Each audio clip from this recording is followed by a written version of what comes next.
Haleluya. Gimana Jumpa kabarnya, lagi. Pak? Puji Tuhan, sehat. Iya, haleluya. Haleluya. Luar biasa, saya lihat wajahnya beliau aja saya suka cita ya. Amin. Bagaimana roh Tuhan bekerja di dalam hidup beliau dan bagaimana bisa dipakai Tuhan memenangkan banyak jiwa yang dari seberang loh, ya.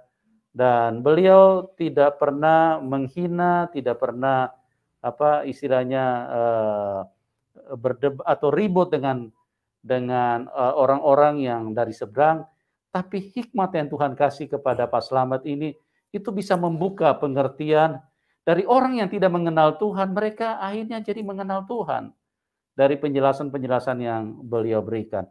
Namun sebelumnya tidak ada salahnya beliau menceritakan dulu nih bahwa bagaimana beliau bisa kenal Tuhan, baru nanti Pak Slamet akan menceritakan bagaimana beliau bisa melakukan pelayanan Injil bagi orang-orang yang dari seberang. Oke, Pak Slamet, mungkin bisa diceritakan dulu ya Pak, bagaimana Bapak tadinya orang yang antikris, kok bisa kenal Tuhan Pak? Iya, Iya. oke. Jadi memang saya dari kecil ya sama ya dengan saudara yang lain ya. Saya juga dari Muslim ya, dari kecil sama belajar di madrasah apa gitu. Cuman setelah saya menginjak SMA saat itu ya kelas 2, saya pindah aliran, artinya Oh. pindah ajaran. Yaitu saya belajar ma'rifat tasawuf. Itu ajaran dari Syekh Siti Jenar tentang wahdat al-wujud. Jadi tentang al-aniyah.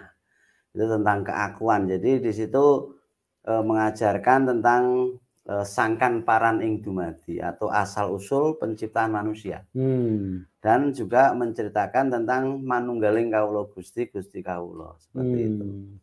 Nah, tiba suatu saat itu saya sudah berkeluarga, udah lama banget dalam mengikuti ajaran itu. Suatu ketika saya terkena masalah, intinya gitu Pak Yusuf. Nah, dari situlah saya menanyakan Tuhan yang saya sembah selama itu kemana, seperti itu. Karena saya merasakan bahwa Tuhan yang saya sembah itu tidak ada konektif atau tidak ada relasi. Tidak terkonek dengan Ya, Tuhan tidak terkonek di situ. Saat itu saya mengalami ya kehidupan yang pahit. Jadi bukan waktu yang pendek ya. Dan saya sudah melakukan doa, puasa itu sampai bertahun-tahun, ibaratnya bukan semakin baik tapi semakin memburuk. Artinya hampir-hampir saya tuh ya waktu itu hampir bunuh diri seperti itu. Karena hidup segan mati tak mau. Jadi kalau diceritakan ya pahit banget. Nah, gitu Bapak loh. mau bunuh diri itu karena Bapak tidak berjumpa dengan Tuhan atau disebabkan karena masalah itu terlalu berat? Ya karena Tuhan nggak menjawab doa saya. Karena masalah saya terlalu berat, jadi saya udah ya ngeri banget ya kalau diceritakan, mungkin kesaksian saya yang lama kan sudah ada ya. Jadi di mana saya mengalami begitu banyak problem saat saya puasa berdoa, Tuhan tidak pernah jawab. Terus di situ ada hamba Tuhan yang mengunjungi saya dan istilahnya memperkenalkan tentang damai sejahtera, tentang kasih Tuhan yang tidak sama dengan Tuhan yang saya sembah di situ. Dan saya sempat menantang Tuhan saat itu. Gitu. Jadi setelah hamba Tuhan itu ketemu Pak Slamet, apa yang terjadi dengan Bapak? Ya waktu ketemu pertama ya memang saya belum bisa menerima karena saya masih mengimani dan meyakini kepercayaan saya yang dulu. Itu memang agak berat, hampir berapa tahun ya, saya ketemu hamba Tuhan itu sekitar 2000, tapi hampir 3 tahun lah. Jadi 2 tahun lebih, walaupun beliau sering mengunjungi saya masih menolak. Gitu. Namun saat saya sudah dalam keadaan jatuh yang begitu dalam, hampir saja saya itu bunuh diri karena hidup segan mati tak mau. Disitulah saya menantang Tuhan saat itu, menantang Yesus. Karena saya sudah mendengar nama Yesus, katanya bisa begini, begini, begini kan begitu. Katanya dia juru selamat, bisa memberikan damai sejahtera, bisa memberikan apa seperti itu. Tapi saya kan belum menerima, hati saya belum terbuka. Gitu. Tantangannya itu dalam bentuk apa Pak? Bapak katakan pada waktu itu? Ya waktu itu tantangan saya sebenarnya simpel ya, karena saya dalam keadaan sudah sakit hati, dendam apa karena problem yang begitu ngeri ya. Jadi saya udah jatuh ke dalam lorong gelap seperti itu, harus ditinggalkan orang-orang yang saya cintai, bahkan eh, ditinggal apa ya, saya kalau diceritakan ngeri banget gitu loh. Ya. Seorang istri yang dicintai harus menikah dengan adik kandung seperti itu, Hmm. bahkan tidak peduli sama sekali, Hmm. seperti itu. Jadi benar-benar hancur lah secara rohani maupun secara apapun gitu. Hmm. Nah itu saat itu saya mengalami nggak bisa tidur Pak, kayak orang Hmm. insomnia gitu. Jadi bawaannya itu marah terus seperti itu. Tidur Hmm. nggak bisa, jadi pokoknya gelisah, marah, dan ya kalau orang sakit hati atau jatuh tuh kayak apa rasanya kan orang Ya. pasti ngerti ya. Nah di situ saya hanya minta Yesus ya, Yesus kalau kamu Tuhan, beri saya tidur malam ini, Hmm. gitu aja. Ya. Setelah saya bangun saya melupakan semua masalah saya, karena saya udah bosan saat itu. Hmm. Nah ajaibnya saat itu saya bisa tidur nyenyak, Selama sebelumnya? sebelumnya nggak bisa tidur, gitu. Oh. Nah begitu saya bangun saya dalam keadaan sukacita, Oh. bisa nyanyi-nyanyi. Sampai teman-teman di situ semua mengatakan saya udah gila. Hmm. Karena sebelumnya saya suka ngamuk-ngamuk ya kan, Hmm. bangun tidur tendang sana tendang sini, hantam sana hantam sini, ibaratnya Hmm. kayak gitu. Tapi saat itu saya bangun nyanyi sendiri, gitu. Oh. Jadi pada ngerasani ya, kalau mereka orang Jawa bilang ngerasani, tapi pakai bahasa sana. Tapi saya kan paham, Ya. ya waktu itu masih di Taiwan. Hmm. Jadi dengan bahasa Mandarin mereka mengatakan, wah Aman sudah gila, Hmm. sekarang nyanyi-nyanyi sendiri, ini bentar lagi parah, ini nanti dipindah ke sel monyet dan lain sebagainya kayak gitu. Hmm. Tapi saya justru nggak marah saat itu, Hmm. gitu. Biasanya saya makan apa kalau nggak diladenin saya marah, itu Hmm. saya ambil sendiri. Diladenin malah saya nggak mau, udah saya ambil sendiri, saya bilang gitu. Nah dari situ saya merasakan beda gitu. Terus puncak masalahnya saya mengalami lagi kepahitan lagi. Hmm. Kan saat itu masalahnya karena istri minta cerai. Ya, Oh. jadi saya udah di dalam lorong gelap, istri minta cerai. Saya udah mulai goyah. Terus tantangan saya pada Tuhan saat itu saya diterima ya.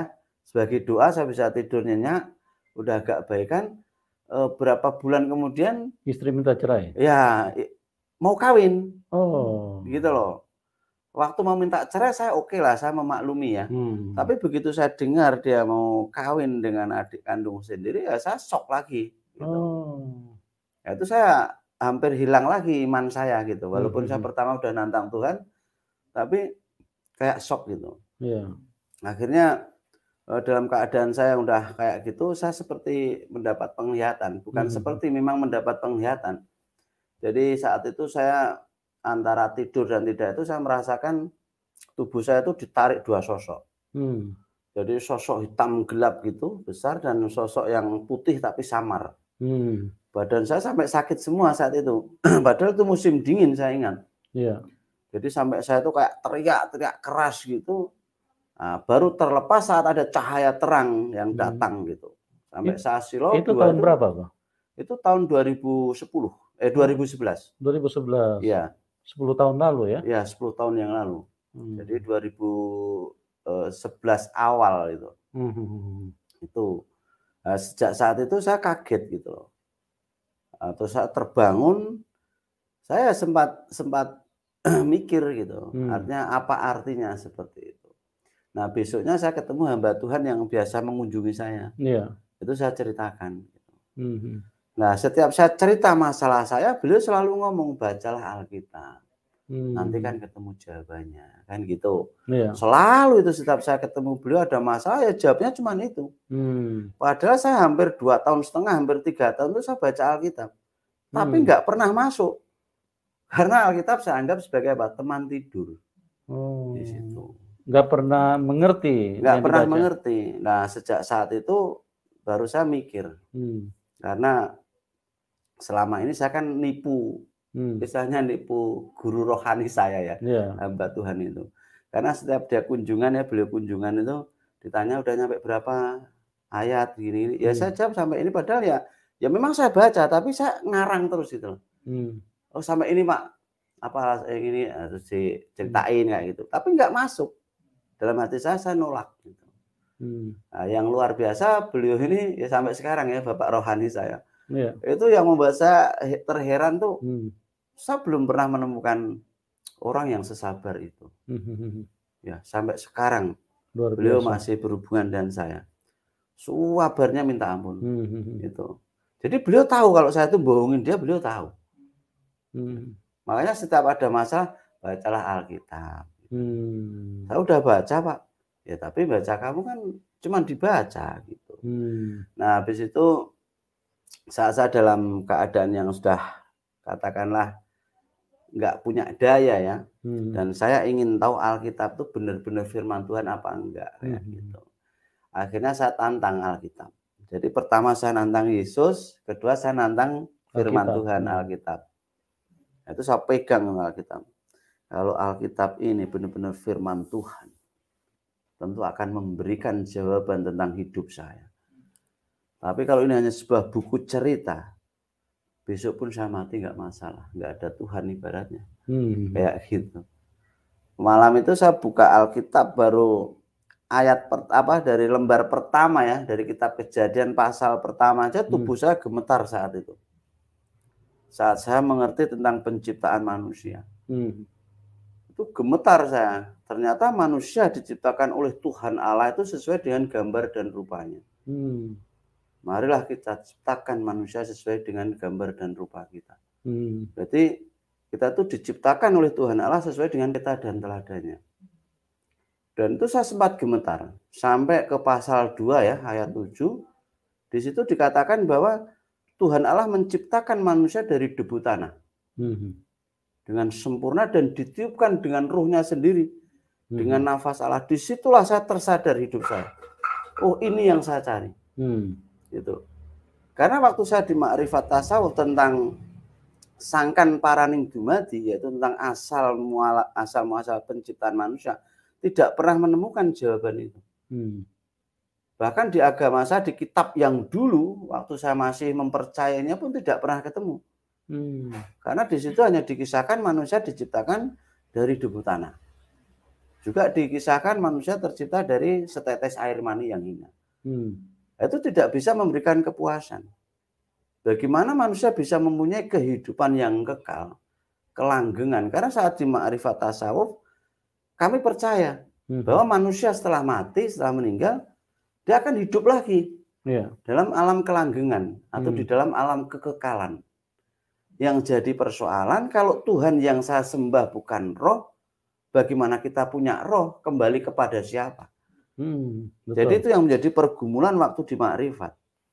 Dan bagaimana kita bisa manunggaling Gusti Kawulo. Jadi manunggaling Gusti Kawulo Gusti itu bukan berarti manusia dengan Tuhan itu jadi satu seperti itu dalam arti yang harfiah, bukan. Nah, itu terjawab juga di dalam Alkitab, firman Tuhan, bahwa manusia yang sudah lahir baru itu tubuhnya menjadi bait Roh Kudus.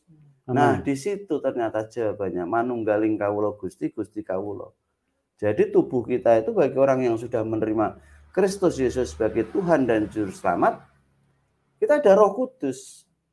Gitu. Jadi kita manunggal sama Gusti Allah, yaitu Roh Kudus. Di situ. Nah, dari situ saya mulai terangsang lah istilahnya. Ruh saya mulai berkobar-kobar untuk mengerti firman Tuhan. Akhirnya hampir 1 tahun saya melakukan perbandingan ya, antara Alkitab dengan ajaran saya yang dulu. Seperti itu. Akhirnya saya menemukan bahwa setiap saya membaca firman Tuhan, memang saya harus membuang semua ego saya, membuang semua katakanlah kesombongan saya tentang ilmu saya yang dulu. Tapi saya minta Tuhan memberikan saya hikmat untuk mengerti apa maksud firman Tuhan, apa rencana dan kehendak Tuhan. Di situ ternyata saya menemukan bahwa saya ini orang berdosa. Tuh, saya orang berdosa yang tidak bisa menebus diri saya sendiri, yang tidak layak di hadapan Tuhan. Nah, namun karena Tuhan begitu maha pengasih, maha penyayang, yang akhirnya Tuhan sendiri yang pilih saya. Bahwa saya orang berdosa yang ditebus. Di situ. Disitulah anugerah terbesar dalam hidup saya. Saya merasa bahwa saya orang berdosa yang sangat dikasihani dan saya bisa datang ke kerajaan surga atas pertolongan dan penyelamatan dari Yesus Kristus, Sang Raja surga yang harus rela turun ke dunia. Itu Sang Firman yang nuzul menjadi manusia. Amin. Nah, Bapak tadi katakan waktu baca kitab Kejadian itu Bapak gemetar. Iya. Nah, apa yang terjadi selanjutnya dengan suasana Bapak sampai gemetar gitu loh? Itu karena saya teringat tentang ajaran saya yang dulu, Pak. Hmm. Jadi itu jawaban di mana sangkan paraning dumadi.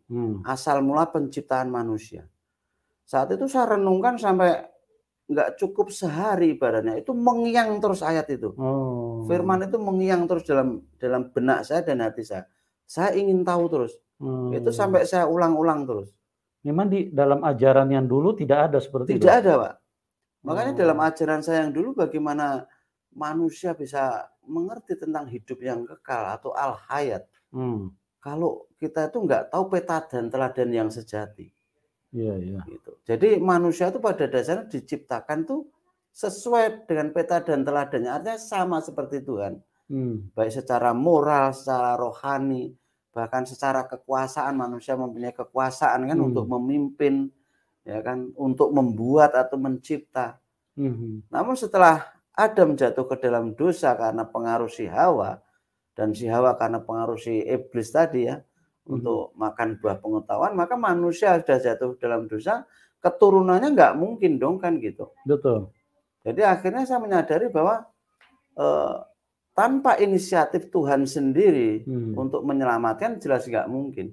Dan bagaimana manusia mempunyai peta dan teladan yang sejati, maka hanya Tuhan sendiri yang harus menjadi peta dan teladan. Yaitu Sang Firman harus menjadi manusia. Jadi Yesus datang bagi saya bukan hanya sebagai penebus dosa dan bukan hanya sebagai juru selamat, tapi bagi saya pribadi merupakan satu peta dan teladan yang sejati. Karena saya melihat ajaran Tuhan Yesus ini tidak ada di ajaran tokoh-tokoh lain. Itu yang bisa saya selami. Jadi misalnya contoh, di dalam ajaran Tuhan Yesus, orang yang bersalah pun suruh mengampuni, bahkan suruh mendoakan. Amin. Itu enggak ada selain di dalam Yesus Kristus. Gitu. Jadi malah orang suruh mengampuni di situ. Dengan sendirinya Bapak meyakini bahwa ini bukan ajaran manusia. Bukan, pasti ini ajaran yang dari ilahi. Betul. Misalnya cara pengampunan. Kalau dalam kepercayaan iman saya yang dulu, sabar ada batasnya, ibarat seperti itu. Misalnya mengampuni ya 3 kali sampai mungkin 7 kali. Tapi di sini Tuhan Yesus mengatakan bahwa pengampunan bukan hanya 7 kali 7 kali, bahkan enggak sampai 7 kali 70 kali. Artinya tidak terbatas. Amin. Gitu. Ini luar biasa. Jadi dalam ajaran Yesus kalau kita melihat tentang perumpamaan ya, itu luar biasa sekali. Dan di sini yang saya dapat ya dari hikmat yang saya dapat dari firman Tuhan khususnya di dalam Alkitab, ternyata ini bukan bicara tentang agama. Ini yang saya rasakan, mungkin apa yang saya katakan berbeda ya dengan yang lain. Tapi yang saya dapat dari firman Tuhan ini, dari seluruh isi Alkitab itu bicara tentang ajaran. 1 tentang ajaran kasih dan 2 tentang ajaran keselamatan. Itu yang bisa saya rasakan dalam hidup saya. Dan yang terakhir katakan yang paling utama adalah ajaran bagaimana tentang pengertian. Manusia itu mempunyai al-hayat. Mempunyai hidup yang kekal. Yaitu di dalam kerajaan surga. Nah, ini yang tidak pernah saya temukan. Jadi bukan bicara soal surga atau neraka, bukan. Tapi ini bicara soal kerajaan. Karena firman Tuhan mengatakan ya di dalam perjanjian baru itu jelas sekali, bertobatlah. Ya kan? Karena kerajaan surga sudah dekat. Jadi yang dibicarakan tentang pertobatan dan tentang kerajaan surga.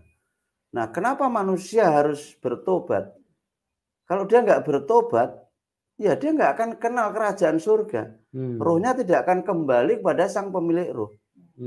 Makanya tadi dari awal saya katakan, kalau manusia itu tidak mengerti dia itu diciptakan oleh siapa, dengan bagaimana, dengan roh atau tidak. Kalau hanya dari debu tanah saja, tentu manusia hanya akan kembali ke debu tanah. Bahkan cara berpikirnya ya seperti debu tanah. Nggak mungkin dia mengenal kerajaan surga. Karena berasal dari debu tanah. Jadi kembali ke tanah. Pun begitu kalau manusia hanya meyakini bahwa manusia diciptakan dari setetes air mani yang hina, ya tentu saja cara berpikirnya ya seperti setetes air mani yang hina, nggak mengerti tentang kehidupan kekal. Betul. Namun akan berbeda kalau manusia itu tahu bahwa diciptakan oleh Tuhan Allah dari debu tanah dan dengan tiupan ruhnya Allah itu sendiri, nafas Allah itu sendiri, maka ruh kita, jiwa kita kembali kepada sang pemilik ruh. Raga kita kembali ke tanah, tapi roh kita kembali ke sana. Di situ, itu bedanya di situ. Nah, tubuh kita mestinya diganti dengan tubuh kemuliaan, kan nggak mungkin yang dari debu tanah, atau debu tanah pasti kembali ke debu tanah. Nah, hanya saja pertanyaannya, bagaimana caranya roh kita itu kembali kepada sang pemilik roh? Ya kita harus menerima sang pemilik roh dalam hidup kita, kan gitu, untuk menyelamatkan roh kita, yaitu sang firman yang menjadi manusia. Maka dalam ajaran Yesus Kristus jelas sekali Allah itu adalah roh, maka kita menyembahnya dalam roh dan kebenaran. Nah, ini beda dengan ajaran yang dulu, hanya dengan ritual, dengan ya secara harfiah gitu. Apalagi kalau menyembah harus menghadap ke sini, kalau nggak ke sini nggak bisa, harus dengan ritual begini-begini. Kan aneh, itu kan ajaran manusia ibaratnya. Tuhan yang kita sembah itu kan Allah yang kekal.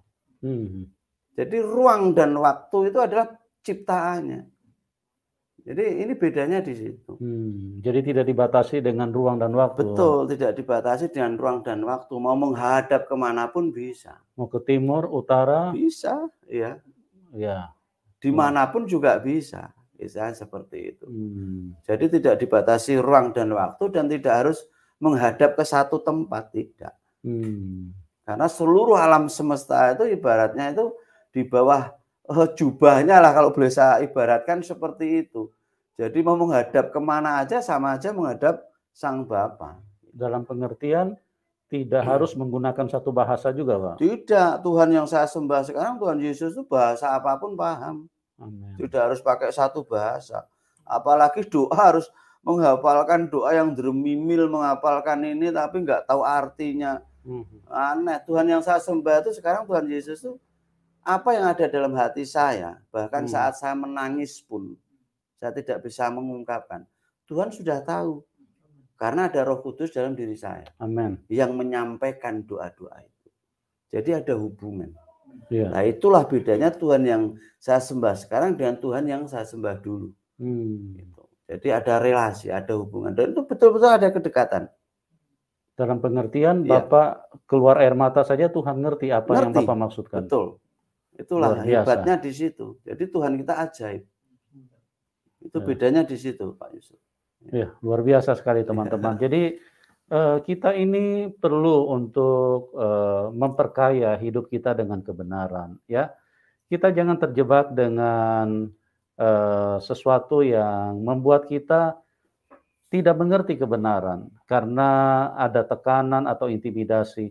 Belajarlah, carilah kebenaran itu. Memang itu adalah sebuah keputusan, ya.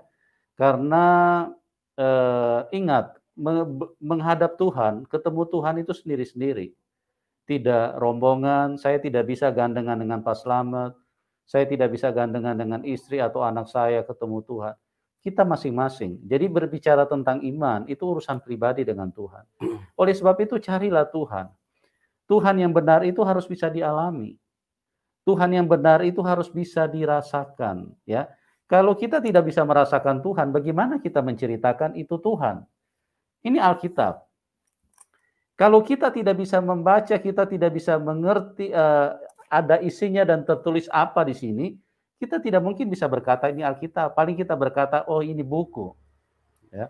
Tapi kalau kita lihat tulisannya, kata-katanya, baru kita bisa mengatakan ini Alkitab. Sama dengan ini.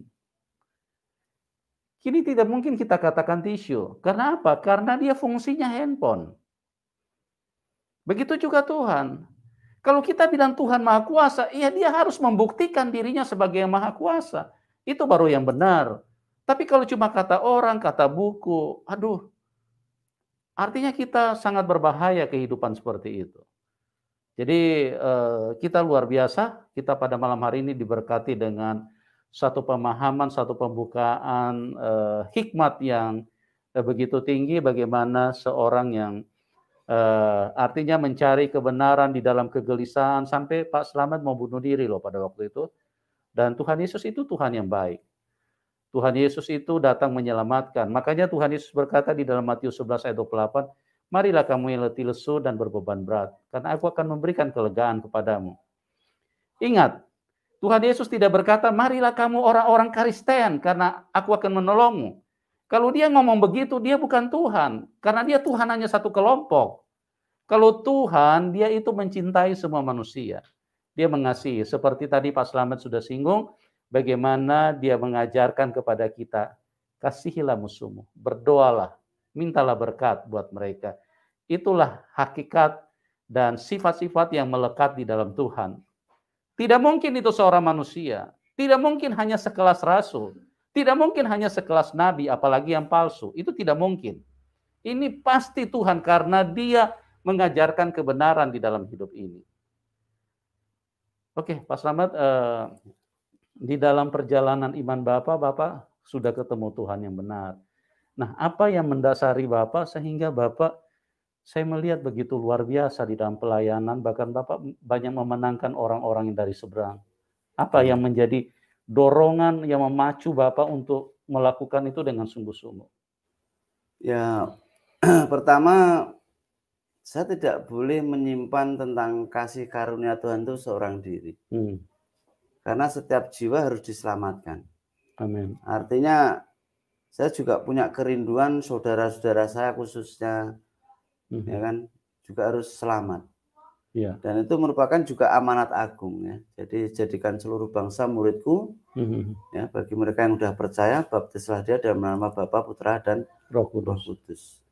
Itu yang pertama. Yang kedua, bahwa tidak ada jalan ke surga kecuali hanya melalui Yesus. Amin. Karena saya tidak pernah membaca buku atau kitab apapun seseorang berani mengatakan akulah jalan dan kebenaran dan hidup. Yes. Ya, tidak ada seorang pun yang datang pada Bapa kalau tidak melalui aku. Itu hanya mulut Tuhan Yesus sendiri. Amin. Jadi saya merasakan bahwa orang akan mengerti jalan hidup, ya harus kembali pada Sang Pemilik hidup. Orang akan mengerti kebenaran hidup, ya harus mengerti Sang Pemberi hidup. Pun begitu orang akan mengerti hidup kalau orang itu kenal dengan Yang Maha Hidup. Amin. Artinya Bapa di surga. Yes. Nah, tadi sudah saya singgung bahwa di dalam ajaran Yesus Kristus itu tentang ajaran kasih karunia dan tentang kerajaan surga. Itu yang pertama. Yang kedua, saya merasakan bahwa berita tentang Injil keselamatan ini harus diberitakan karena semua orang itu sebenarnya butuh keselamatan. Yes. Itu yang pertama. Jadi dalam pelayanan saya memang di samping saya itu awalnya memang saya sudah punya janji sama Tuhan ya Pak Yusuf ya. Jadi waktu itu saya punya janji atau nazar sama Tuhan kalau saya bisa keluar dari lorong gelap itu di mana sebelum waktunya katakan seperti itu saya ingin melayani Tuhan. Yaitu ingin menjual apa yang saya miliki untuk mendirikan sebuah lembaga atau yayasan untuk menyekolahkan anak-anak yatim piatu dan juga untuk anak-anak yang tidak mampu, termasuk anak jalanan seperti itu. Dan puji Tuhan itu dijawab oleh Tuhan, artinya Tuhan mengizinkan. Namun tentu saja ya tidak seketika itu, saya harus banyak belajar dulu. Saya juga pernah mengalami apa istilahnya itu ya aniaya lah boleh dibilang seperti itu, persekusi apa. Namun karena saya ngerti bahwa itu semua bagian daripada mikul salib, ya saya tetap mengandalkan Tuhan. Amin. Makanya kalau ada yang mengatakan bahwa saya mengikut Yesus itu karena Indomie atau karena uang, karena jabatan, itu omong kosong. Saya mengikut Yesus karena Tuhan pilih saya. Amin. Itu yang pertama. Yang kedua karena ada keselamatan yang ya dan amin. Amin. Di situ. Dalam penginjilan saya memang saya tidak pernah menyinggung tentang agama. Tapi saya selalu mengabarkan tentang keselamatan. Orang tuh mau terima ya syukur, tidak apa-apa. Namun saya pernah punya satu keyakinan bahwa firman yang kita tabur tidak akan pernah kembali dengan sia-sia. Itu. Nah, intinya dalam ajaran saya yang sekarang katakanlah yang saya terima dari Tuhan Yesus dengan ajaran yang saya dulu itu memang berbeda. Beda jauh banget. Nah, ini sering juga ya saya dapat pertanyaan dari seberang juga yang dulu teman-teman apa itu ya pernah juga sih ya ngajak saya debat atau apa. Ya saya simpel aja walaupun saya sering dicaci maki, dikatakan murtad, intip neraka atau apa, ya saya santai ya kan. Bahkan waktu mereka ngundang tuh dengan cara baik-baik, Pak. Iya. Jadi karena teman ya, saya kenal teman baik, terus teman sekolah, sama alumni ya misalnya kayak gitu. Terus sama-sama udah jadi orang, katakan kan begitu. Ada yang udah jadi dokter apa, tapi begitu mereka tahu saya pendeta, mereka mengundang saya. Ya acara reuni lah ya. Tapi kok cuma 5 orang, saya lihat kaget. Gitu. Nah, dalam percakapan itu ya mereka menghakimi saya dulu lah. Setelah mereka panjang lebar, saya sambil makan gitu. Saya cuma minta satu pertanyaan aja. Apakah Allah yang kalian sembah itu meyakinkan kalian bahwa kalian pasti masuk surga dengan apa janji Allah kalian? Itu pertama yang saya tanyakan. Tapi Tuhan yang saya sembah itu ya dan amin, saya bilang gitu. Amin. Terus saya kasih ibarat kan begini. Saya pernah sama-sama dengan kalian. Ya kan? Jadi saya tahu ajaran kalian. Jadi setiap saya tidak bisa melakukan kewajiban, saya pasti dosa. Saya pasti diancam. Kalau saya tidak bisa melakukan rukun-rukun, bahkan fikih yang semua tentang hukum di situ, saya semakin berat hidup saya. Terus saya kasih perumpamaan. Katakanlah kamu punya bapak. Ya.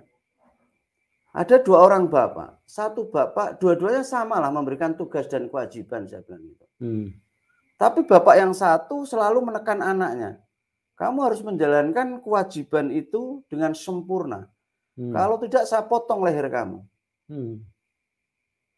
Apalagi nggak melakukan, saya cincang-cincang, saya bakar. Tapi bapak yang satu mengatakan, kalau kalian tidak bisa mengerjakan tugas dan kewajiban itu, datanglah pada bapak. Seperti Matius 11 ayat 28 tadi. Iya. Marilah kamu yang letih lesu dan berbeban berat. Maka bapak akan memberikan pertolongan. Sempurna nggak sempurna anak ini melakukan pekerjaannya atau kewajibannya, tetap bapak memberikan apresiasi.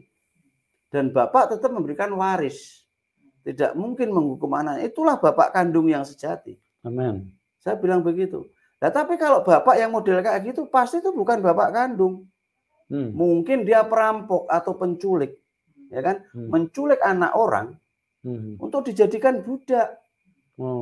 Saya bilang begitu. Jadi kalau ada Gusti Allah ngancam umatnya dengan ancaman neraka, tidak ada belas kasihan, apakah itu Gusti Allah?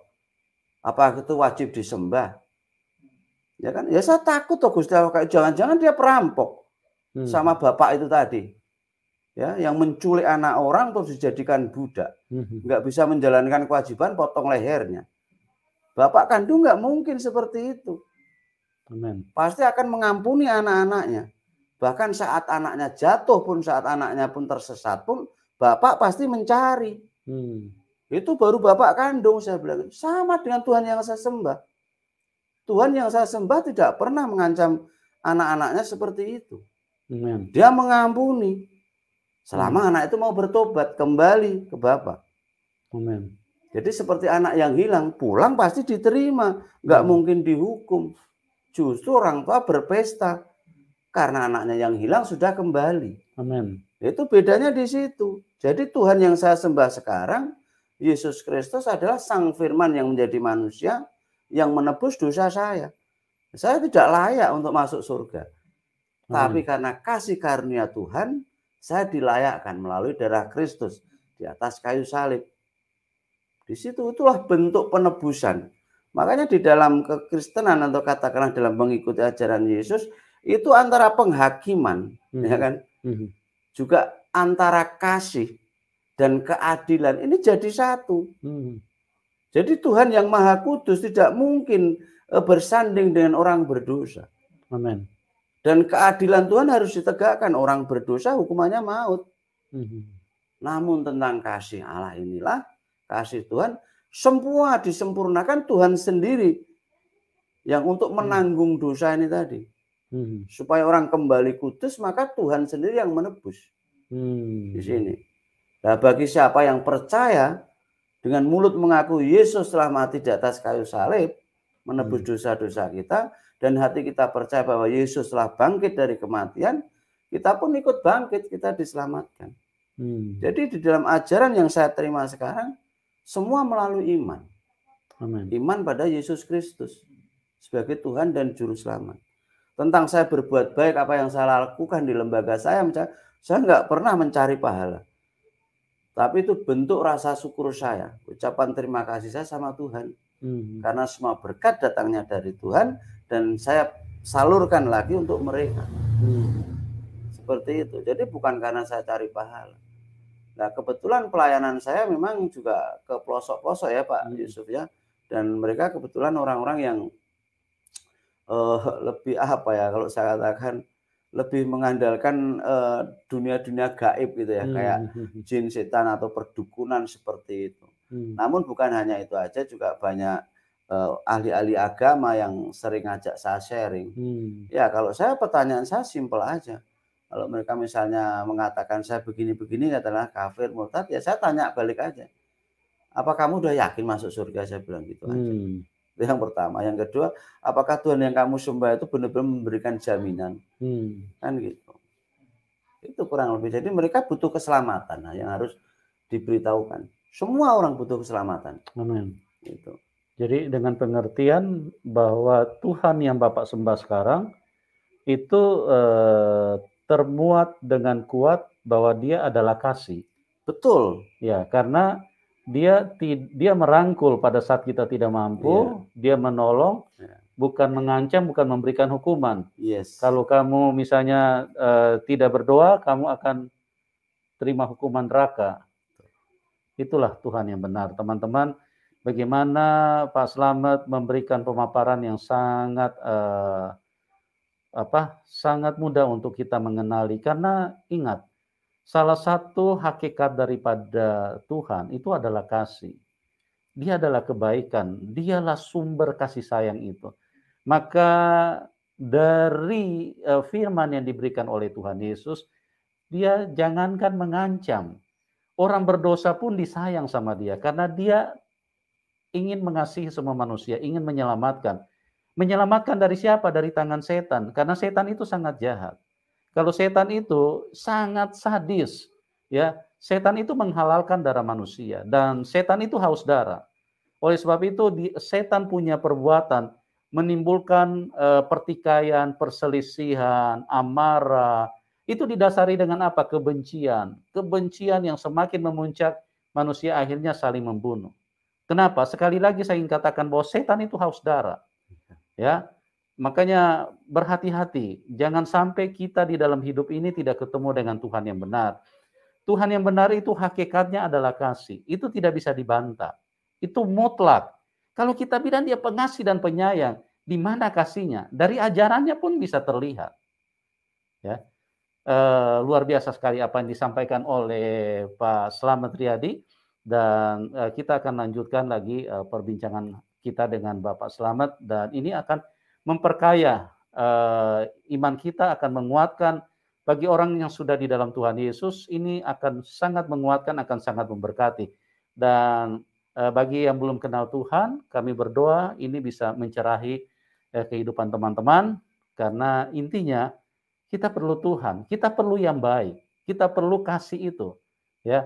Kita tidak perlu tentang segala hukum-hukum, peraturan dan apa. Kita butuh kasih. Kasih itu menyelamatkan kita dari ketersesatan, menyelamatkan kita dari ketidakmampuan, menyelamatkan kita dari ketidakberdayaan kita. Sama di dalam Matius 11 ayat 28, marilah kamu yang letih lesu dan berbeban berat. Jadi begitu teman-teman ya.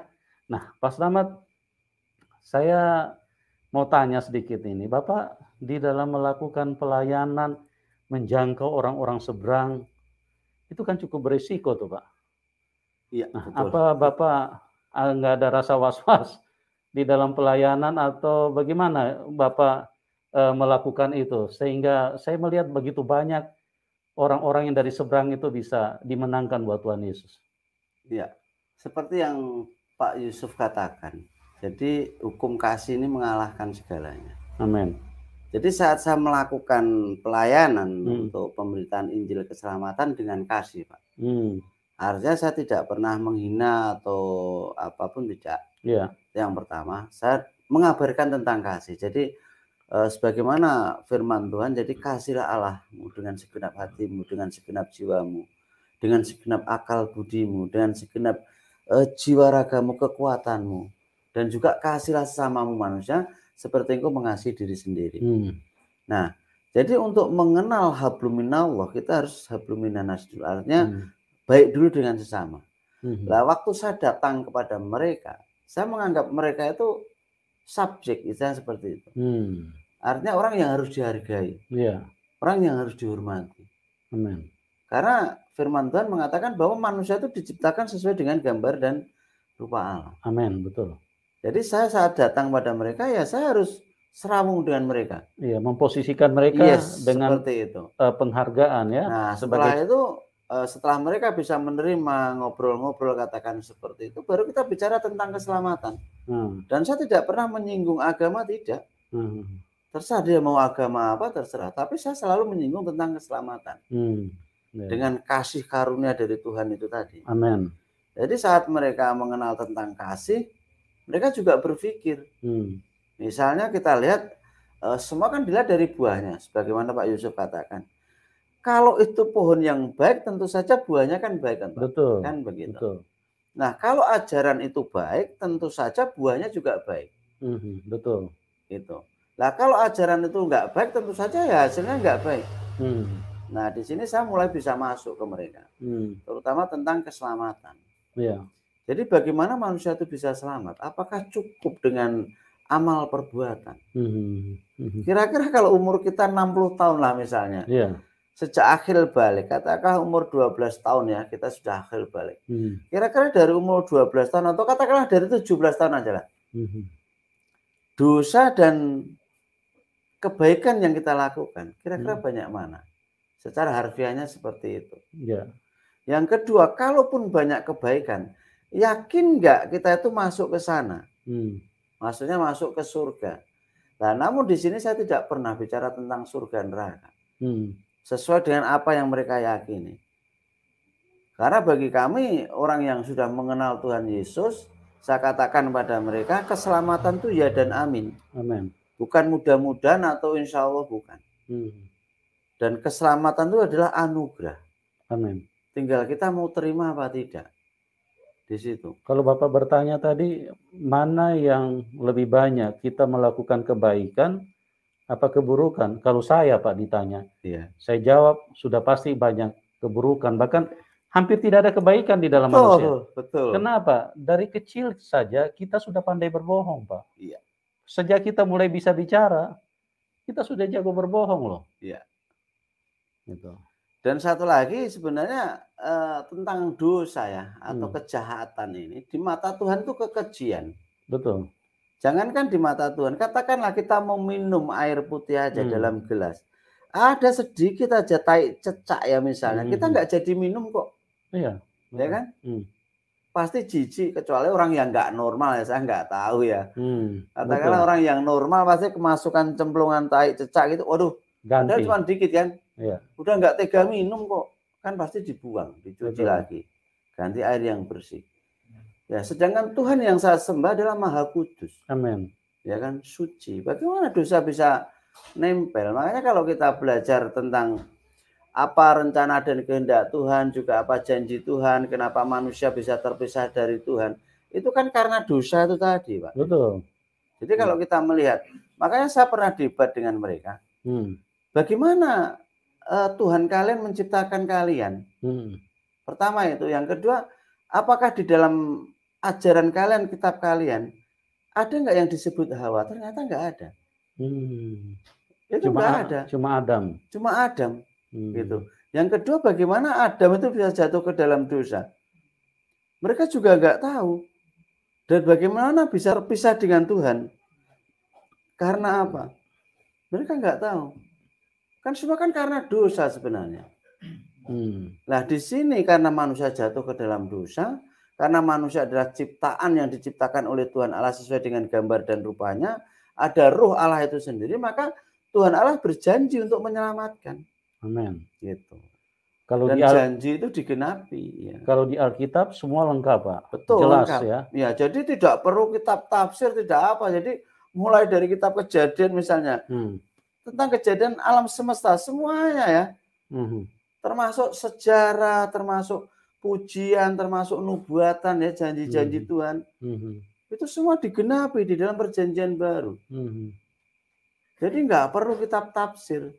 Selama hati kita, pikiran kita, kita tundukkan di bawah pimpinan Roh Kudus, kita Amen. minta hikmatnya, kita udah tahu jawabannya. Luar biasa. Itu hebatnya di situ, dahsyatnya Alkitab firman Tuhan itu ya dan amin. Jadi bisa memberikan kita tuh pencerahan. Namun jangan sekali-sekali kamu baca Alkitab hanya untuk mencari-cari kesalahan atau pembenaran tentang keyakinanmu di sana. Wah, semakin tersesat. Tambah tersesat. Tambah tersesat. Gitu. Bedanya di situ. Nah, waktu saya dalam memberitakan Injil keselamatan, ya mereka juga tanya tentang keselamatan itu seperti apa. Nah, sebelum saya jawab, saya tanya balik dulu. Menurut Bapak atau Ibu bagaimana? Nah, mereka juga bingung. Nah, setelah saya jelaskan seperti itu tadi, baru mereka paham. Jadi di sini bukan bicara tentang kefanatikan agama atau kefanatikan doktrin, tidak. Iya. Sebenarnya ajaran Tuhan Yesus itu simpel menurut saya. Ya. Dan bukan hanya menurut saya pribadi, kalau dalam arti kata, kalau kita itu mau mengerti firman Tuhan dengan hati yang tulus ya, dengan menundukkan semua keegoisan kita, kesombongan kita, tunduk dalam firman Tuhan. Oh, itu jelas banget Pak Yusuf. Tuhan itu menghendaki kita itu selamat. Tuhan itu mengasihi kita. Ya kan? Iya. Tinggal kita mau terima apa tidak. Sebenarnya di situ aja. Nah, setelah kita terima dengan iman ya kan, Tuhan sendiri yang pimpin. Amen. Roh Kudus yang pimpin kita. Lu enak, kurang enak gimana? Kita nggak perlu rekoso ya. Kan gitu. Tuhan yang pimpin sendiri kok. Kan gitu. Jadi di dalam ajaran kekristenan atau ajaran Tuhan Yesus itu simpel banget sebenarnya. Menurut saya simpel banget. Iya. Tinggal orang itu buang semua kesombongan, buang keegoisan. Buang semua belenggu-belenggu yang mengikat dalam dirinya. Bahwa manusia itu harus tobat, artinya harus sadar. Kita manusia berdosa. Amen. Yang butuh kasih karunia. Nah, tapi kalau manusia itu masih punya kesombongan, aku bisa mencapai surga dengan jalanku sendiri. Demi Tuhan saya katakan. Engkau sangka jalan yang lurus, ternyata engkau akan masuk jurang. Ujungnya menuju maut. Iya. Gitu. Nah, Bapak tadi bicara tentang kesombongan. Saya, menurut hikmat yang Tuhan kasih kepada saya, sebetulnya kalau orang mengandalkan amal, itu sebetulnya justru orang yang sombong, Pak. Betul. Iya. Itu bagaimana menurut Bapak? Ya, jadi ini berdasarkan firman Tuhan juga ya. Kesombongan itu hal yang paling dibenci oleh Tuhan. Itu banyak ayatnya. Bahkan kalau kita melihat kejatuhan iblis ya, malaikat Tuhan yang jadi iblis ini, itu karena kesombongan. Ya kan? Namun kejatuhan manusia ke dalam dosa, itu karena tidak taat. Bayangkan, sombong dan taat ini lebih tinggi sombong loh. Iya. Ya kan? Ini karena tidak taat aja udah diusir dari Taman Eden. Iya. Apalagi manusia udah tidak taat, sombong lagi. Bayangkan, dapat nggak bagian kerajaan surga? Nggak bakal dapat, Pak. Iya, betul, Pak. Betul. Ya kan? Jadi sombong ini yang paling dibenci oleh Tuhan. Ya kan? Sedangkan manusia jatuh ke dalam dosa hanya karena tidak taat. Iya. Tidak taat aja udah diusir dari Firdaus. Ya, nggak layak di hadapan Tuhan. Apalagi sudah nggak taat, sombong lagi. Ya kan? Maksudnya betul. Seperti itu. Jadi kalau manusia masih sombong, merasa dirinya bisa mencapai surga dengan amal perbuatan, itulah orang yang paling sombong. Betul, Pak. Gitu. Jadi teman-teman, kalau kita mengandalkan amal, pengertiannya seperti ini. Saya berbuat amal, kemudian saya tawarkan kepada Tuhan. Tuhan, ini amalku, mana surgamu? Kita barter. Ya, aku kasih amal sama Tuhan, Tuhan kasih surga sama saya. Kan begitu pengertiannya. Nah, ini adalah orang sombong. Seharusnya kalau kita datang kepada Tuhan, kita datang dan merendahkan diri. Tuhan, aku orang berdosa, ampuni aku. Kira-kira mana lebih indah di mata Tuhan? Kita mengaku kita orang berdosa, kita orang najis, kita orang tidak layak, atau kita datang dan dengan membusungkan dada, terus kemudian Tuhan ini amalku, mana surgamu? Kita tukar-tukaran ya, aku kasih amal Tuhan ya, Tuhan kasih surga. Nah, kira-kira seperti begitu ilustrasinya. Makanya menurut hikmat yang Tuhan kasih kepada saya, orang yang mengandalkan amal, itu adalah orang yang paling sombong. Orang yang merasa mampu, orang yang sok merasa bisa tanpa Tuhan. Padahal manusia tidak bisa apa-apa. Makanya apa yang bisa manusia lakukan? Manusia terlalu lemah. Batuk saja kalau salah batuk bisa game. Ya. Salah tarik nafas saja bisa game. Berjalan saja terpeleset sedikit bisa game. Tidur saja bisa nggak bangun-bangun. Itulah manusia. Tidak ada yang bisa selamat. Kita perlu juru selamat. Ya, bagaimana menurut Bapak? Ya, betul sekali Pak Yusuf. Ya. Jadi seperti perumpamaan awal tadi saya katakan. Saya dapat hikmat dari cerita Pak Yusuf tadi. Kisah Pak Yusuf mengatakan bahwa ini loh amalku Tuhan untuk Engkau berikan aku surga. Ini kesombongan yang luar biasa. Betul. Tadi saya sudah memberikan satu perumpamaan tentang dua orang bapak. Ya. Bapak kandung yang sejati. Anak tidak perlu menyuguhkan sesuatu, Pak ini aku ini, dapat ini, mengerjakan ini. Bapak harus memberikan aku ini. Tapi bapak yang baik, anak yang baik, tidak perlu seperti itu. Ya. Pasti dengan kedekatan hati. Amin. Dan bapak pun pasti akan memberikan warisan untuk anak-anaknya. Tapi bapak yang jahat tadi, ya, si perampok atau si penculik tadi, itu harus mewajibkan anak-anaknya. Karena itu bukan anak kandung. Tapi anak culikan. Iya. Semua harus upeti dulu. Iya. Harus banyak memberikan sini, kalau enggak tak kasih. Itu aja sudah menandakan kalau Tuhan yang kita sembah modelnya seperti bapak penculik tadi, kenapa harus diikuti? Betul. Ya kan?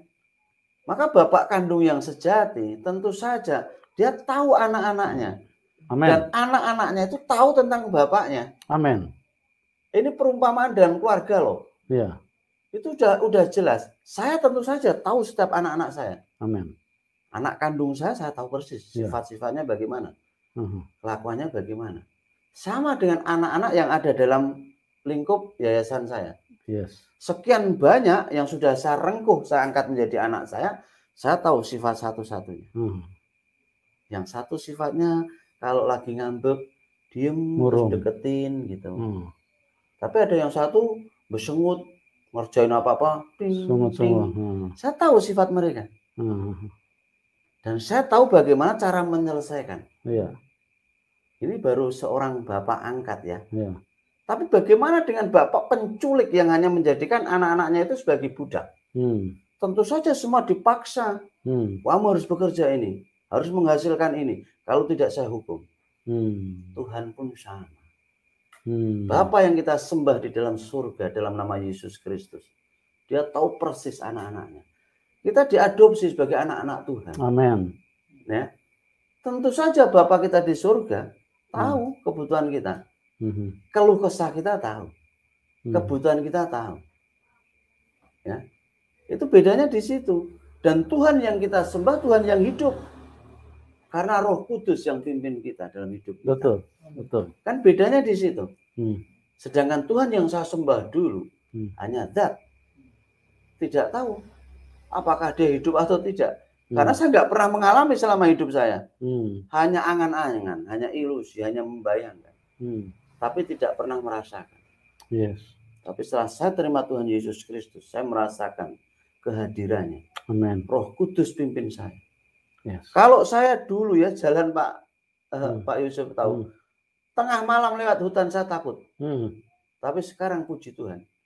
Kemarin saya pelayanan ke Banyuwangi, yaitu ngelewatin yang disebut hutan apa itu namanya, Bumitir. Iya, ya kan? Bajul Mati. Ya, Bajul Mati dan sebagainya. Sampai saya ke Malang, Malang pun pedalaman.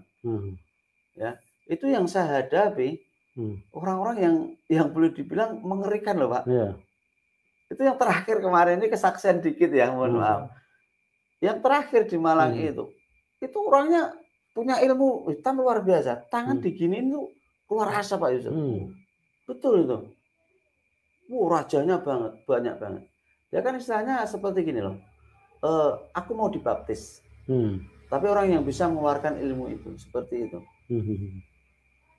Jadi selama saya sudah terima Tuhan Yesus, doa saya simpel. Tuhan, hamba-Mu akan melayani Engkau. Pergi kemana misalnya. Tutup bungkus dalam darah-Mu. Kiranya malaikat-Mu melindungi saya dalam perjalanan saya. Dari awal, pertengahan, sampai akhir. Dari berangkat sampai pulang lagi. Tuhan menyertai. Hebat banget loh. Ini saya rasakan. Jadi Tuhan yang saya sembah, Tuhan Yesus yang saya sembah sekarang, benar-benar hidup. Terbukti. Dan itu ada relasi, benar-benar ada relasi. Kalau Tuhan saya yang dulu enggak, saya mau doa aja harus bersih dulu ini dan ini, harus begini, menghadap begini. Sekarang enggak, saya mau nyetir aja sambil doa bisa. Amin. Ya, saya mau makan kalau buru-buru, terima kasih Tuhan berkat-Mu hari ini, kiranya Engkau kuduskan. Ya, menjadi berkat bagi jasmani dan rohani, amin, dalam nama Yesus. Makan enak. Tidak harus menghafalkan doa yang tidak saya pahami. Kalau dulu kan enggak, Pak Yusuf. Misalnya saya tuh punya hajat ya, katakanlah punya kemauan tertentu gitu, atau keinginan tertentu. Biasanya kan kalau dulu kan saya puasa. Terus menghafalkan ya mantra-mantra lah, atau ayat-ayat apa gitu ya. Yang saya sendiri kadang-kadang nggak paham artinya, 100 kali atau 1000 kali. Itu dibaca terus ya. Kadang sampai saya ngantuk waktu itu. Tapi hasilnya nggak ada. Sekarang tinggal sebut nama Yesus. Bapa yang baik itu ya. Ya, Bapa yang baik. Ya, dalam nama Yesus. Itu bedanya di situ, Pak. Jadi ada koneksi lah. Jadi Tuhan yang saya sembah benar-benar Maha Kasih. Mengerti. Kita sebagai anak-anaknya, Bapa mengerti anak-anaknya. Ya. Seperti perumpamaan tadi. Amin. Nah, itu tinggal pilih aja, mau pilih bapak yang baik, bapak yang kandung yang baik, katakanlah gitu, atau pilih bapak penjahat, kan gitu. Amin. Gitu. Itu beda. Jadi dalam rumah tangga aja sudah bisa katakan ya, seperti yang saya katakan, saya tahu persis sifat anak-anak saya, anak kandung saya, termasuk anak angkat saya tahu persis sifat mereka, ya kan? Karena mereka saya angkat sebagai anak angkat. Saya tahu saya harus mengasihi mereka, kebutuhan mereka. Kan begitu. Seperti Pak Yusuf lihat sendiri kan. Ya, ada yang satu HP-nya rusak, hampir seminggu nggak mau ngomong. Mau ditanya ya diam aja, baik nggak tanya kamu kenapa? Nggak apa-apa Pak. Tapi dia setiap melihat HP temennya, dia bingung Pak. Ya, kayak gitu saya tahu ya, sabar sayang kan gitu. Bapak belum ada rezeki ya, setelah dibeliin ya. Jadi kita tahu lah ya. Iya. Gitu. Itu bedanya di situ, Pak Yusuf. Dan teman-teman, ada ayat yang bagus sekali di dalam Alkitab, Yohanes 10 ayat 10. Itu tadi yang disampaikan oleh Pak Slamet, bahwa pencuri datang hanya untuk mencuri, membunuh, dan membinasakan. Ini bapak yang jahat ini. Pokoknya dia cuma mau mengambil, kalau kamu tidak kasih, dia hukum. Ya, ini loh bapak yang jahat ini. Pencuri datang hanya untuk mencuri, membunuh, dan membinasakan. Tapi aku datang, itulah Tuhan Yesus, Bapa yang baik itu, untuk memberikan kehidupan dan kehidupan di dalam kelimpahan. Amin. Anda mau pilih yang mana? Sangat jelas, sangat mudah, dan sangat simpel. Jadi hidup ini singkat teman-teman, pilihlah sebelum terlambat. Jangan sampai nanti sudah game over, sudah mati, baru mau sadar, enggak bisa. Karena kalau Anda mati di luar Tuhan, langsung diterkam setan. Itu bapak yang jahat. Pencuri datang hanya untuk mencuri, membunuh, dan membinasakan. Dia tidak puas Anda sudah mati di dalam peti, dia tidak puas. Dia bawa di dalam alam maut, dia siksa manusia di situ. Itulah bapak yang jahat itu. Ya. Dan untuk ilustrasi tadi, analoginya tentang amal, kira-kira begini, saya ambil contoh ya, analoginya di dalam kehidupan manusia. Jangankan untuk Tuhan, untuk sesama kita saja ya. Kalau kita datang tukar-tukaran dengan sesama manusia, itu jadi nggak enak jatuhnya. Misalnya saya, Pak Slamet, kamu punya apa? Saya punya ini. Ayo kamu kasih itu ya, saya kasih ini. Itu nggak enak loh. Jadi seolah-olah kita ini saling membanggakan apa yang kita punya, dan kita mau bisa berhubungan itu harus saling ini menunjukkan kemampuan kita. Itu tidak enak teman-teman. Ya makanya saya bilang menurut hikmat yang Tuhan kasih sama saya, bahwa mengandalkan amal itu adalah kesombongan yang sangat melukai hati Tuhan. Tapi kalau kita datang sama misalnya sama teman nih ya, nggak usah Tuhan dulu, sama teman saja nih. Pak Slamet tolong dong, saya ini tidak mampu Pak, Bapak kan ini tolong bantu saya. Kira-kira mana lebih enak Pak? Iya. Ya, bagaimana teman-teman? Kalau kita datang kepada Tuhan, kita nangis. Tuhan, saya orang berdosa, saya tidak layak. Saya terlalu banyak kenajisan. Jangan sok-sokan. Oh ini amal saya. Oh ini amal saya. Ini bisa kasih surga ya Tuhan ya. Ini saya kasih amal sama Tuhan. Itu semua konsep yang menyesatkan. Ya. Oleh sebab itu, hanya Tuhan, Bapa yang baik. Dan firman Tuhan itu adalah kebenaran yang akan memberikan kita jalan, kehidupan, dan kebenaran. Tuhan Yesus berkata, akulah jalan kebenaran dan hidup. Tidak ada seorang pun yang bisa sampai kepada Bapa kecuali melalui aku. Dan ingat, Kisah 4 ayat 12. Di bawah kolong langit ini, tidak ada nama lain yang olehnya manusia bisa diselamatkan kecuali di dalam nama Tuhan Yesus. Coba cek dulu, Anda tinggal di atas kolong langit apa di bawah kolong langit. Kalau Anda tinggal di bawah kolong langit, nah, tidak ada nama lain yang olehnya manusia bisa selamatkan. Jangan sampai terlambat. Ya, kami mengasihi Anda semua dengan sungguh-sungguh, dengan tulus. Bahkan sebelum kami tampil, saya selalu berdoa dengan air mata. Tuhan tolong supaya semakin banyak orang yang diselamatkan, mengalami kasih karunia Tuhan, dan bisa pulang ke surga. Bukan supaya orang Kristen bertambah banyak, bukan supaya KTP Kristen menjadi banyak. Tidak penting. Itu cuma bikin susah orang. Karena apa? Karena rubah-rubah KTP. Itu bikin banyak pekerjaan saja. Itu nggak penting. Tapi supaya kita semua bisa pulang ke surga. Begitu teman-teman. Nah, Pak Slamet ini penting sekali ini. Sorry, mungkin ini agak dalam pertanyaannya, tapi saya pikir perlu untuk Bapak jawab. Silakan. Ya, karena gini, kita kalau melihat perjalanan Tuhan Yesus di dunia itu, Pak, kan kita sama-sama mengakui tidak ada kurangnya, Pak ya. Ya. Dia memberitakan Injil, tidak pernah ada penghinaan, penistaan, ya kan? Dan kualitas kata-kata yang dipakai Tuhan tidak ada yang meragukan. Dialah ahli bahasa itu, dan dialah sang firman. Betul nggak Pak? Iya. Nah, cuma kita melihat nih, sudah sebaik begitu luar biasa Tuhan. Tapi dia masih tetap dianiaya Pak. Bahkan sampai disalib. Nah, ini sorry nih, saya mau tanya ini memang agak dalam. Kira-kira kalau hal itu terjadi sama Bapak, kira-kira gimana reaksi Bapak? Ya, kalau reaksi saya tetap saja saya tetap mengampuni. Ya. Karena ajaran Tuhan Yesus jelas. Bahkan saat Tuhan disalib pun doanya indah banget. Ya. Ampunilah Bapa. Haleluya. Karena apa yang mereka perbuat mereka tidak tahu. Yes. Itu harus saya pegang. Itu yang pertama. Itu ajaran Tuhan Yesus. Makanya di sini saya bicara tentang ajaran Yesus. Yang kedua, bagi saya mati karena Yesus itu keuntungan bagi saya. Haleluya. Itu udah saya. Jadi waktu saya udah mengikut Tuhan Yesus, saya tahu persis bahwa mengikut Yesus itu tidak mudah sebenarnya. Dalam arti kata apa? Kita pasti dapat serangan, bukan hanya secara rohani. Amin. Tapi juga secara fisik. Dan itu sudah pernah saya alami. Saya yang namanya dicaci maki itu udah biasa Pak Yusuf. Betul itu. Ya. Bahkan saya pernah dikejar-kejar waktu dulu. Ya karena itu tadi, ketidaktahuan mereka. Gitu.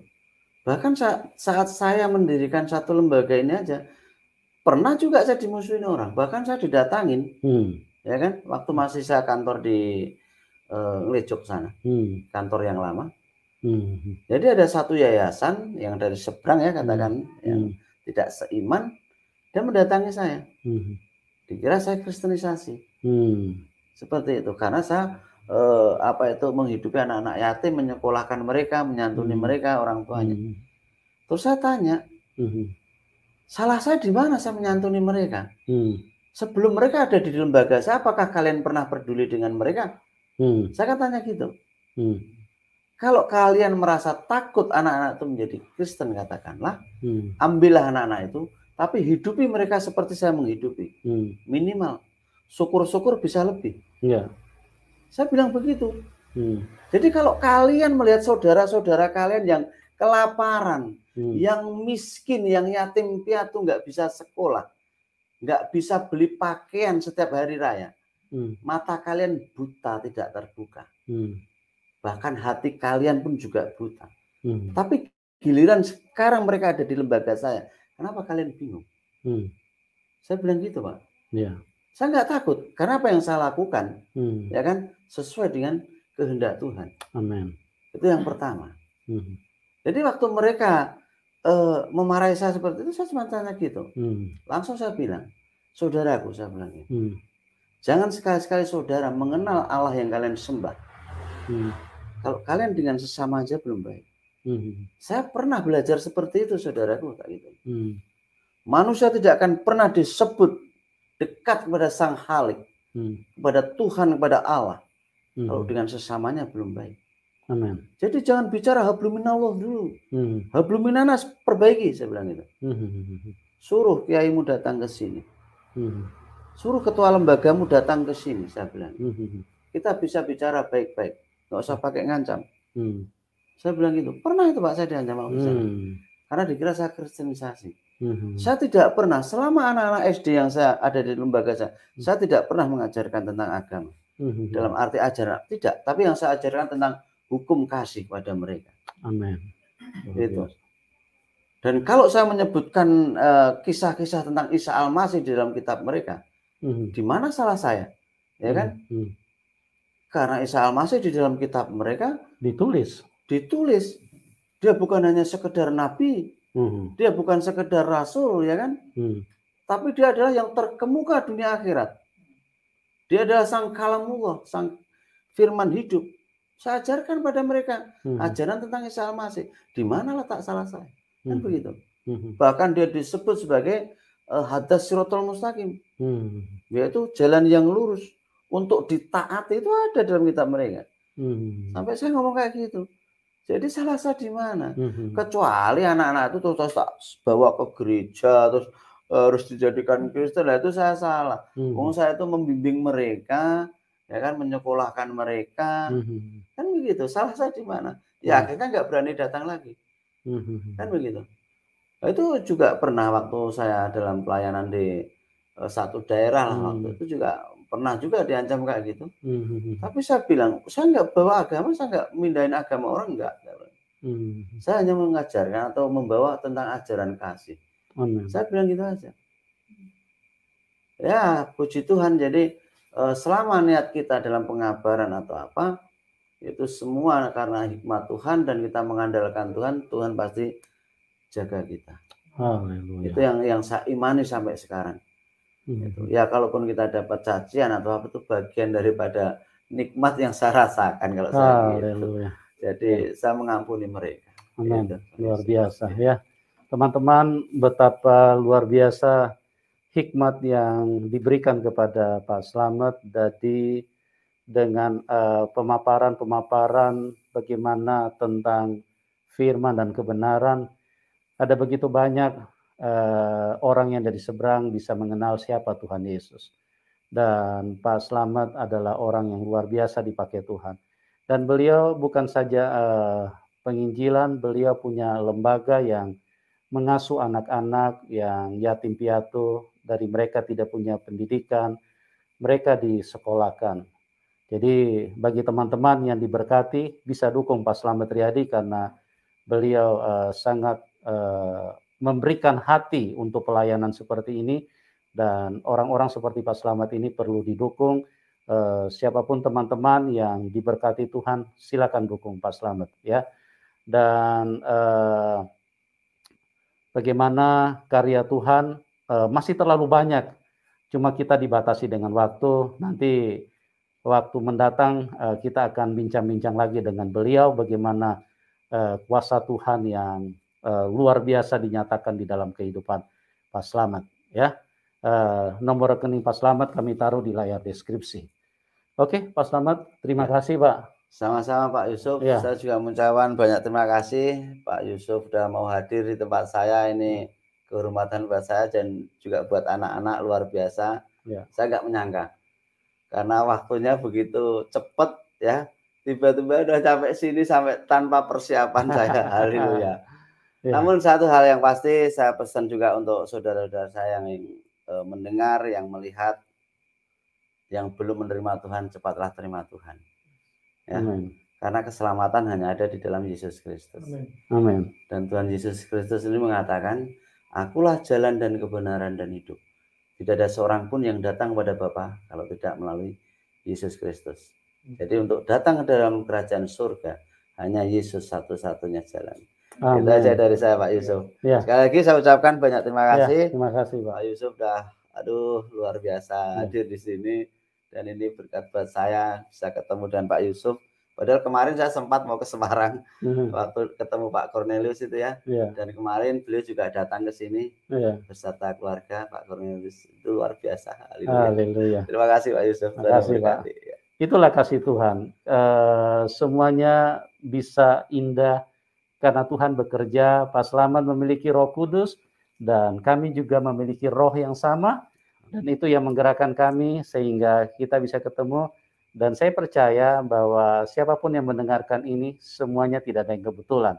Jadi mari dukung pelayanan Pak Slamet, hambanya yang luar biasa, supaya pelayanan yang beliau lakukan bisa berjalan dengan maksimal. Amin. Oke, terima kasih buat semuanya. Doa kami buat Bapak Ibu dimanapun Anda berada, kebaikan Tuhan yang luar biasa kiranya menyertai semuanya.